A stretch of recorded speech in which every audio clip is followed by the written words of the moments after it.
Dia, tinggilah namanya, Raja segala raja. Pujilah Elohim Israel, soraklah seluruh bumi bagi pencipta alam. Yahweh Sefot namanya, Yahweh Sefot namanya. Dia turun ke dunia, berfirman bagi kita, menyelamatkan umatnya. Dia Yeshua HaMashiach. Silakan masuk.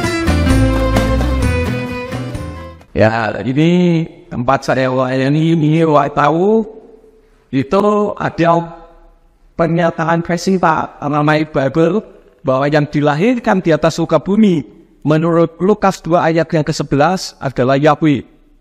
Di dalam huruf Aramai dikatakan atirat kepada Yohanes kata itu riwayatnya mesjak bahwa Binda terdawi. Karena hari ini telah lahir bagimu juru selamat Tuhan Yahweh Sang Mesias di kota Daud. Jadi yang dilahirkan itu adalah Yahweh dalam wujud bayi, yaitu Yeshua Mesias. Mari kita lihat ke ruangan dalam ini. Kebetulan gereja sedang diberi lampu yang efek lagi.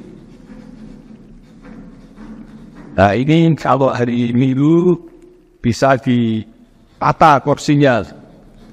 Jadi kalau tidak hari Minggu kita lebih gampang membersihkannya kursi di bersih. Kemudian ini sound systemnya di bagian belakang. Kemudian juga bisa di live kan melalui HT ya, Juliet Zulu 11 TVO Tango Foxtrot Oscar ya. Kemudian saya ajak untuk melihat tempat di mana kami mengadakan siaran radio Surya Kebenaran. Mari ikut saya. Nah ini ada kartu cuci lain.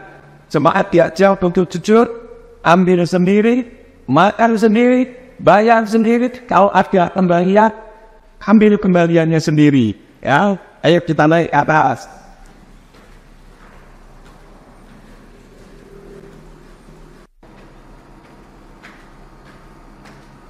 Silakan masuk ke sini.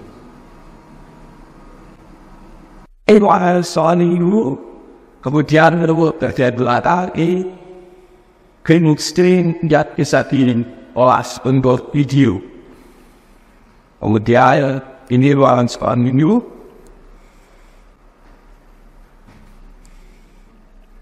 Tadi, oke. Nah, ini ruangan.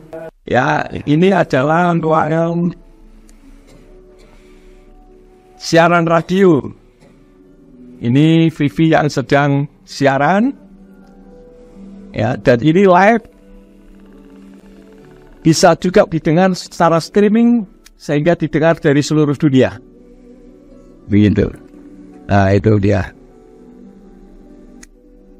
Oke.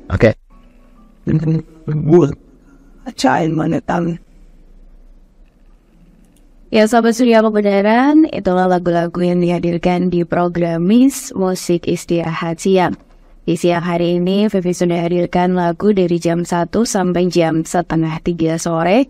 Hampir jam setengah 3 sore, kurang 10 menit. Itu artinya Vivi harus pamit undur diri dan terima kasih buat sahabat yang sudah bergabung dan juga sudah setia mendengarkan radio Surya Kebenaran. Jangan kemana-mana karena masih ada program-program yang menarik lainnya yang akan hadir di ruang dengar sahabat. Tetap di 107,8 FM maupun di live streaming di www.suryakebenaran.com. Selamat melanjutkan aktivitas Anda kembali. Bapak Yahweh memberkati. Shalom Aleichem. Ya, oke. Nah, ini adalah waktu rekaman. Ini rekaman untuk membuat lagu-lagu. Ini bagian halang. Kita tinggal menunggu alatnya, nanti akan ada di sini untuk yang recording di sini. Ya.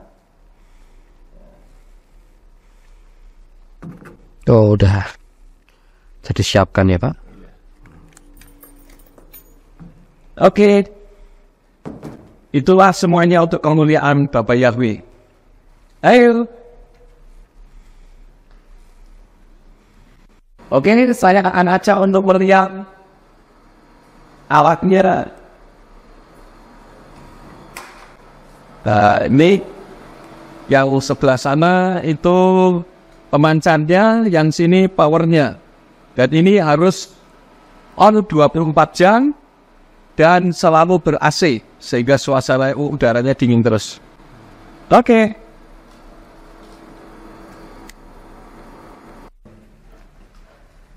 Ayo, masuk.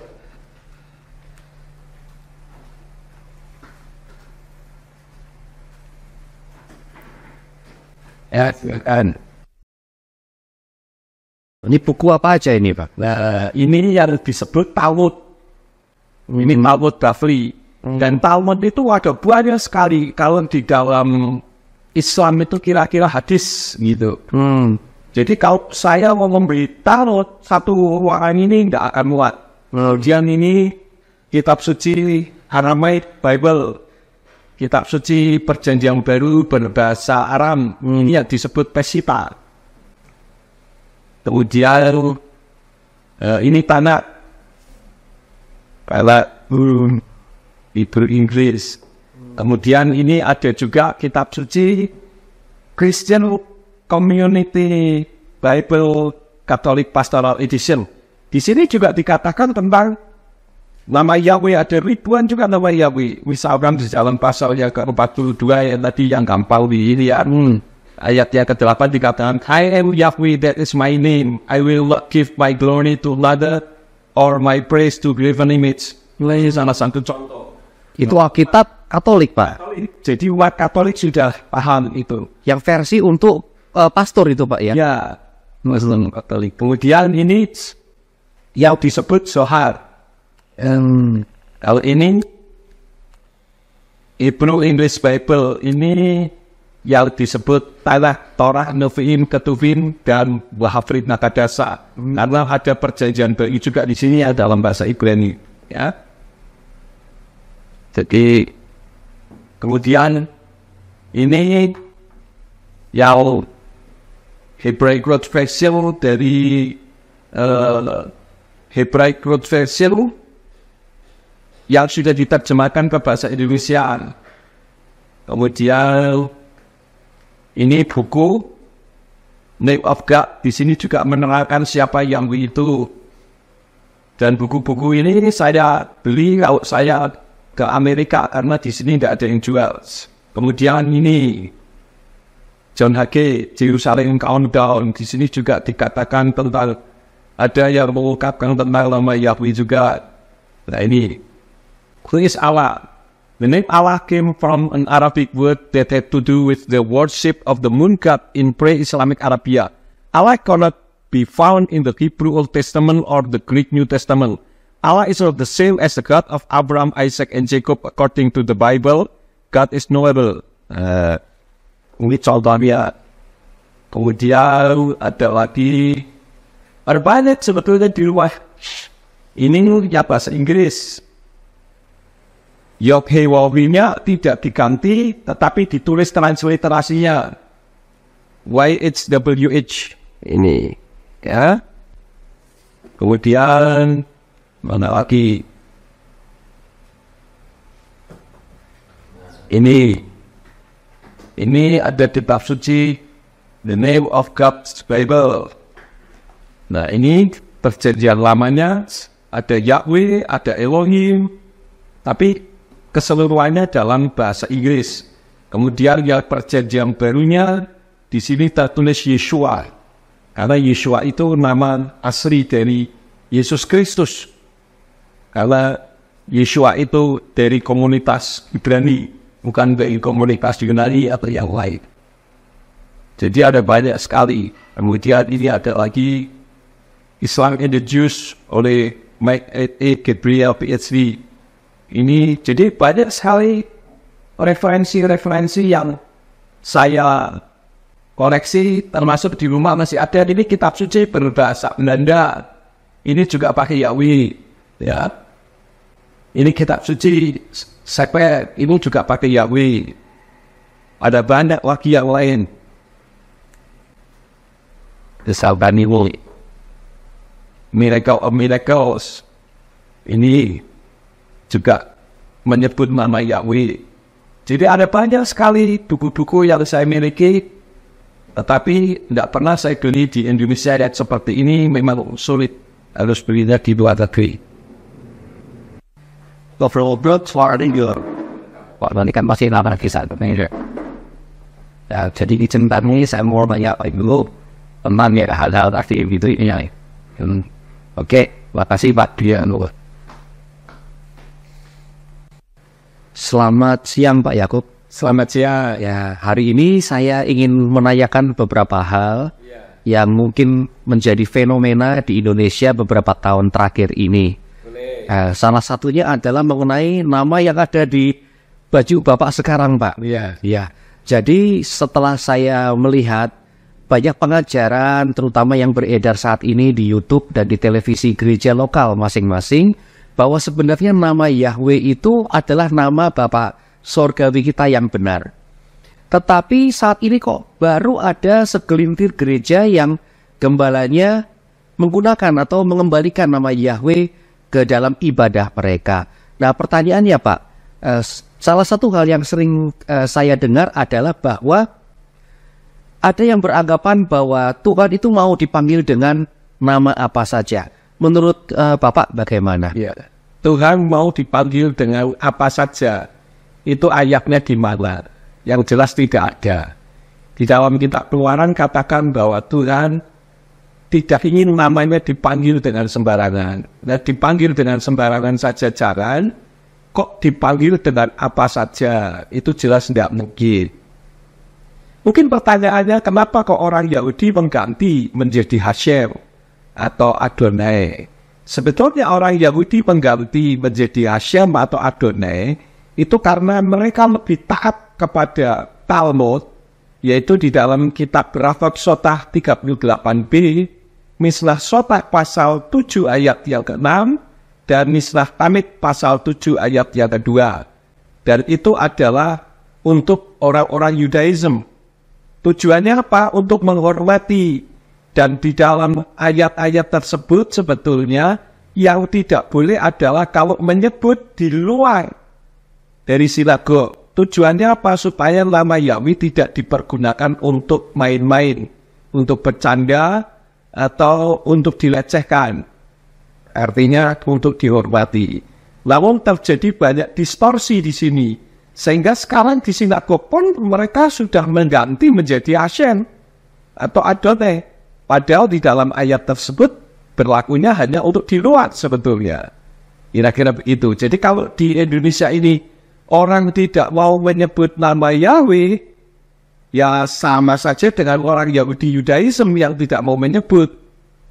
Tapi kan selama ini dikatakan bahwa kami yang menyebut Yahweh itu lebih Yahudi dari orang Yahudi. Nah, orang Yahudi tidak menyebut nama Yahweh menjadi Hashem dan Adonai itu untuk menghormati, tetapi mereka tidak pernah mengganti huruf Yod He Waw He.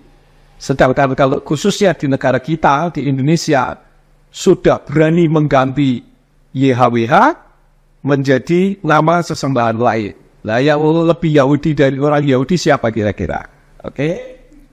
Tapi bukankah di Alkitab Perjanjian Baru tidak ada satupun nama Yahweh ditulis di sana, Pak? Betul. Itu kalau Perjanjian Baru dalam bahasa Yunani. Jangankan di dalam Perjanjian Baru bahasa Yunani, Perjanjian Lama bahasa Yunani pun yang namanya Septuaginta, itu nama Yahweh sudah dibredel habis dan diganti menjadi Kurios. Nah, sekarang coba kita renungkan dengan akal sehat. Di dalam kitab Ibrani pasal yang ke-11 di kitab Perjanjian Baru, di situ ada banyak nama-nama orang yang ditulis di dalam kitab Perjanjian Lama, tetapi masih ditulis juga di dalam Perjanjian Baru. Orangnya sudah mati atau belum? Tentu orangnya sudah mati. Nah, orangnya sudah mati, namanya masih ditulis. Yahweh itu adalah Tuhan yang pencipta langit dan bumi. Kira-kira mati apa tidak? Kan tidak mati. Kenapa bisa hilang di telan bumi? Nah, ini kan sudah tidak masuk akal. Ya, itu saja kita renungkan. Oke? Tapi sebagai orang Indonesia yang biasa menyembah Tuhan dengan nama Allah, Iya. apakah kita nggak lebih baik menggunakan nama yang biasa kita panggil, Pak, sebagai orang Indonesia konteksnya? Iya. Di Indonesia, umat Nasrani menggunakan kata Allah, itu kan dianggapnya sebagai sinonim dari kata Tuhan. Saya katakan tidak. Tetapi kalau menurut saya, itu merupakan pemerkosaan terhadap bahasa Indonesia. Kenapa? Kita boleh mengambil dari bahasa lain, misalkan kursi, itu dari Al-Kursi. Itu baik Hindu, Buddha, Konghucu, Kristen, Islam, memiliki makna yang sama, yaitu tempat untuk duduk. Almari juga begitu, itu adopsi dari bahasa Arab juga, yaitu tempat untuk menaruh pakaian dan sebagainya. Tetapi coba Allah, Hindu dan Buddha tidak pernah menggunakan sebagai sinonim dari kata Tuhan, dan pemahaman tentang Allah sendiri di dalam Kristen atau Nasrani dengan Islam berbeda. Umat Nasrani katakan Allah itu roh, sedangkan Islam katakan Allah itu zat. Nah, ini saja membuktikan bahwa tidak sesuai dengan kaidah penerjemahan.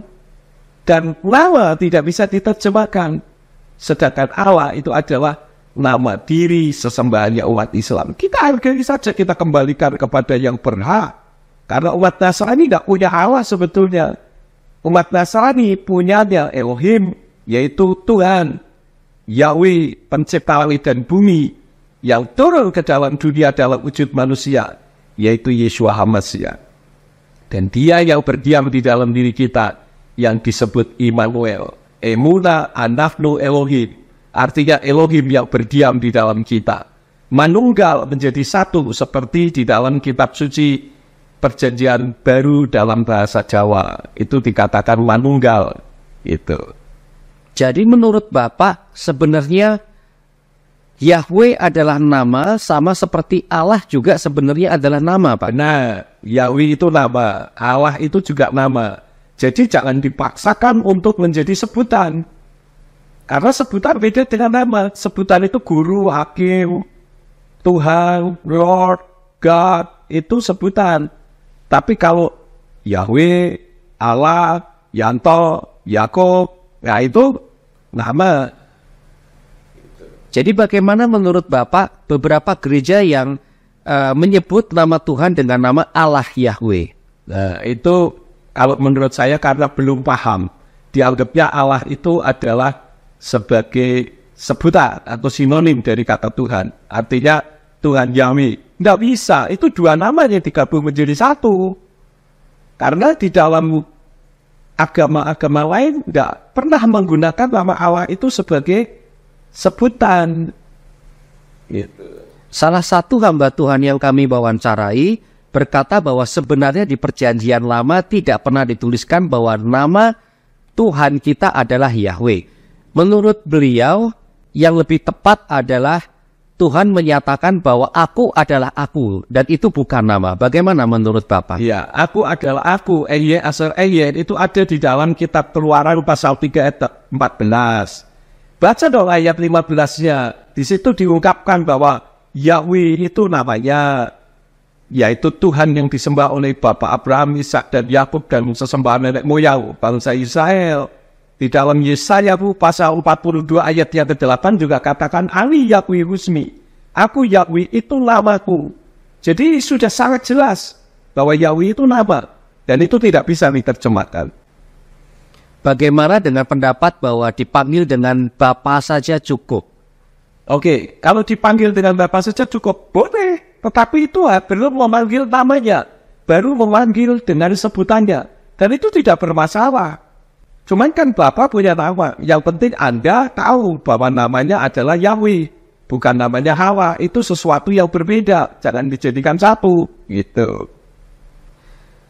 Kira-kira waktu Bapak mulai mengajarkan kebenaran mengenai nama Yahweh di jemaat Bapak, apakah ada penolakan Pak? Atau apa yang terjadi Pak pada waktu jemaat mulai tahu tentang nama Yahweh? Sebetulnya kalau bicara soal penolakan, awalnya saya juga menolak.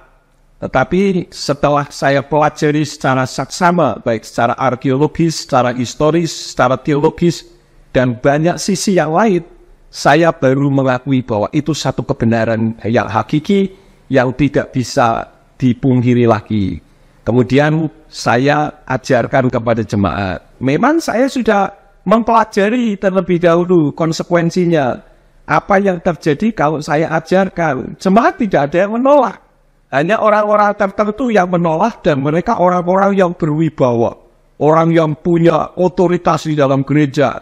Seolah-olah semuanya bisa diatur, bahkan gembala pun kalau bisa diatur. Nah, saya ini termasuk gembalanya udah bisa diatur kalau tidak sesuai dengan kebenaran firman. Maka terjadi masalah. Pada saat awal disampaikan, tidak ada masalah sama sekali. Jemaat menerima. Karena jemaat percaya dengan saya. Karena mereka tahu bahwa saya tidak mungkin membohongi jemaat. Karena saya hidup dari Tuhan melalui jemaat. Jadi saya harus mengajarkan kebenaran. Itu sudah menjadi satu komitmen saya. Ketika awal saya lepaskan pekerjaan saya sebagai seorang pedagang, sebagai pemilik toko alat-alat listrik dan elektronik, saya punya komitmen. Kalau saya sudah mau menyerahkan toko saya harus konsekuen, saya akan mengajarkan kebenaran dan tidak akan pernah takut untuk mengajarkan kebenaran. Jadi itu yang terjadi, jemaat tidak ada yang menolak.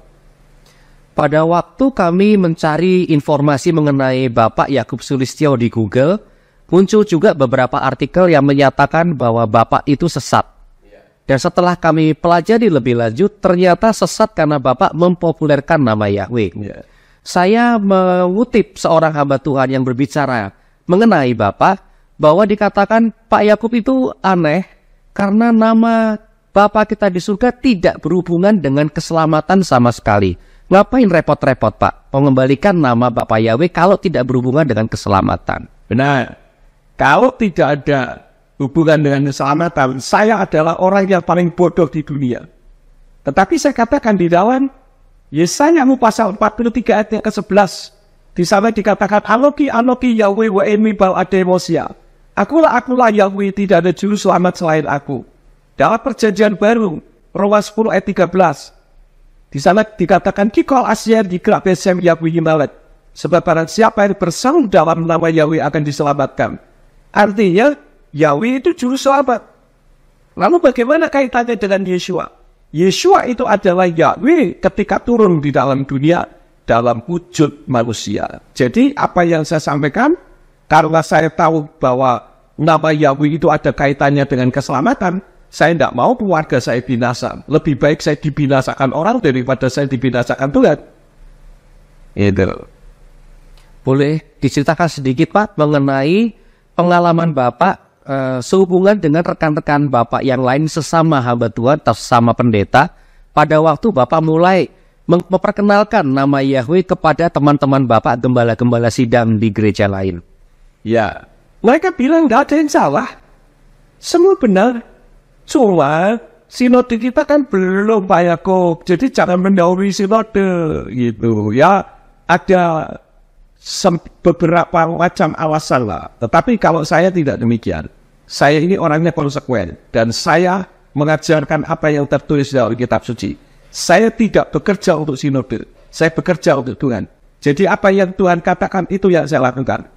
Jadi kalau ngomong kasarnya prank dengan sinode. Karena saya tidak mau urusan dengan sinode. Urusan saya adalah dengan Tuhan. Apa artinya saya disanjung-sanjung banyak orang? Kalau ternyata di hadapan Tuhan saya tidak berguna, saya tidak bisa selamat. Gitu. Boleh diceritakan sedikit Pak mengenai sejarah Bapak yang kami lihat juga di Google, bahwa Bapak pernah dipecat Pak dari sebuah sinode. Sebenarnya apa yang terjadi Pak? Maksudnya apa yang kesalahan yang Bapak buat di sinode Bapak sehingga Bapak dipecat? Ya, intinya kesalahannya adalah karena sinode tempat di mana saya bernaung menolak nama Yahweh karena dianggap itu sekte, sehingga saya dipecat. Maka dari itu seperti yang tadi saya katakan, enggak masalah bagi saya dipecat. Buktinya Yahweh Yireh bagi saya. Dia menyediakan apa yang menjadi kebutuhan saya. Dan dia mengangkat kembali saya. Sekali Tuhan mengangkat, tidak ada orang yang bisa menurunkannya. Terbukti, justru ketika saya sudah menyampaikan, saya memberitakan nama Bapa, bukan hanya di Indonesia. Di Indonesia dari berbagai pulau, dari berbagai desa. Bahkan saya menyampaikan ke berbagai negara di dunia ini. Untuk nama Yahweh. Dan hal itu bisa terjadi karena inilah gerakan akhir zaman menjelang Yeshua HaMashiach datang kembali. Kitab suci katakan bahwa Yeshua tetap harus tinggal di Samayim, di sorga, sampai pemulihan segala sesuatu terjadi. Sekarang inilah pemulihannya, yaitu pemulihan nama Yahweh, termasuk pemulihan nama Yeshua, yang selama ini dikenal dengan Yesus Kristus. Pak, kami juga melihat dari penelusuran kami di Google, bahwa sekarang gereja yang Bapak pimpin ini bisa dikatakan menjadi pusat dari kegerakan pemulihan nama Yahweh. Ada berapa ganti pertanyaannya ya Pak. Apa pesan Bapak kepada para gembala-gembala sidang yang saat ini sebenarnya sudah mengenal nama Bapak Yahweh tetapi masih ditolak atau ditentang dari sinodenya? Oke. Saya hanya ingin menyampaikan kepada para gembala, Anda itu bukan bekerja untuk sinode. Anda bekerja untuk Tuhan. Jadi lakukan saja apa yang menjadi perintah Tuhan. Tidak usah takut dipecat. Buktinya saya dipecat, tidak mati kok sampai sekarang. Dan kalau misalkan Anda mengalami masalah dengan sinode Anda, ya kami siap untuk menaunginya. Supaya Anda bisa tetap melayani pekerjaan Tuhan, bukan pekerjaan sinode. Kira-kira begitu.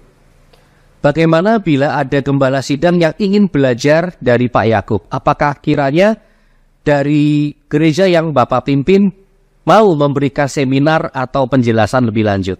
Oh ya, saya senang sekali. Seperti yang tadi saya katakan, saya sudah memberikan seminar ke berbagai pulau, ke berbagai desa, ke berbagai negara. Jadi kalau saudara-saudara penonton, kemudian ada yang ingin belajar, silakan datang anytime. Asal saya ada di tempat, saya siap untuk mengajar sesuai dengan apa yang Tuhan berikan kepada saya. Sebetulnya bukan berarti saya lebih pintar dari saudara, tidak. Tetapi karena saya lebih dulu tahu, kira-kira begitu. Kalau saudara lebih tahu dari saya, maka saya belajar dari saudara. Ini tidak masalah. Namanya manusia hidup itu ya harus terus belajar. Kalau tidak mengupdate pikiran kita, ya kita jadi kedaluarsa, out of date. Oke, bentar ya Pak. Tak pindah kameranya, angle-nya. Nanti ini akan saya sisipkan. Tapi Pak Yakub lihatnya tetap saya. Ya, dia. Oke. Pak, ada berapa ayat di dalam Alkitab yang menyatakan tentang nama Yahweh atau nama Tuhan kita adalah Yahweh? Waduh, kalau bicara soal nama Yahweh di kitab suci sangat banyak sekali. Saya tidak terlalu hafal saking banyaknya.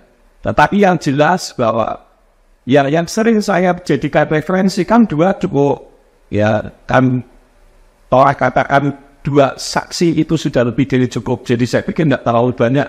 Sehingga saya ada ambil di dalam Yesaya 42 ayat 8, Keluaran pasal 3 ayatnya 15, itu sudah mewakili semuanya. Nah kalau mau disampaikan banyak sekali, bagaimana ketika Mose berbincang-bincang, dia akan menyebut nama Bapa dengan Yahweh. Ya, jadi ini sangat banyak ayat-ayatnya. Kira-kira ada berapa ayat Pak yang menyebutkan nama Yahweh dalam Alkitab? Hampir 6.000 kali nama Yahweh itu tertulis. Nah ini kata 6.000 kali bisa hilang, yang tidak ada bisa muncul 2 kali. Ini kan sangat tidak masuk akal kalau dipikir. Jadi maksud Bapak dalam transkrip asli ya bahasa Ibrani dan Yunani tidak ada nama Allah Pak di sana? Tidak ada. Jangankan Ibrani maupun Yunani, bahasa Inggris saja tidak ada nama Allah. Itu kalau yang ada hanya di Malaysia. Di Malaysia pun sekarang sudah di resolusi ya, karena dianggap oleh pihak Muslim bahwa itu merupakan nama sesembahan mereka, kembalikan saja kenapa kita Muslim.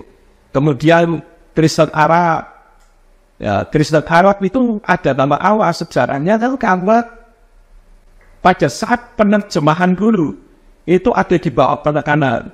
Kemudian Kristen Afrika, karena di Afrika itu banyak imigran dari Mesir, ya. Nah itu ada. Tetapi ketika tahun berapa saya numpak ke Malaysia dan saya waktu itu bersaksi bagaimana saya dihancurkan gara-gara saya memberitakan nama Yahweh. Ketika saya turun, waktu itu saya ikut School of Prophet dari Jonathan David. Ada satu orang dari Lebanon yang mengambil saya, dia tanya kepada saya dalam bahasa Inggris, kan dia katakan, kenapa Anda baru tahu siapa itu Allah? Gitu. Saya bilang, Anda dari mana? Saya dari Lebanon. Pertanyaan saya berikut, apa bahasa sehari-hari Anda? Dia katakan, kami berbahasa Arab. Lalu saya tanya, bagaimana dengan kitab suci saudara? Dia katakan, memang di dalam kitab suci kami, karena di dalam kitab suci umat Nasrani berbahasa Arab kan memang ada Allah. Tapi dia katakan bahwa kami setiap kali menemukan pada huruf alif, lam, ha, kami ganti menjadi Arab. Tetapi ingat, orang Kristen Arab ternyata mengenal Yahweh. Mereka menyebut dengan nama Yahweh karena huruf Arab tidak mengenal vokal I. Yang jadi masalahnya, kenapa di Indonesia Kristen Arab mengenal Yahweh tidak pernah muncul? Yang dimunculkan Kristen Arab pakai Allah. Padahal Kristen Arab pakai Allah sudah direvisi. Setiap kali mereka menemukan kata Allah, mereka ganti menjadi Arab. Nah ini kan tidak fair. Gitu. Baik Pak, kalau begitu kami mengucapkan terima kasih atas informasi yang telah Bapak sampaikan. Kiranya Bapak Yarwi memberkati pelayanan Bapak di Ambarawa. Amin. Terima kasih. Bapak Yarwi memberkati juga. Haleluya. Oke, terima kasih Pak ya. Sama-sama. Bapak Yarwi juga. Amin. Amin.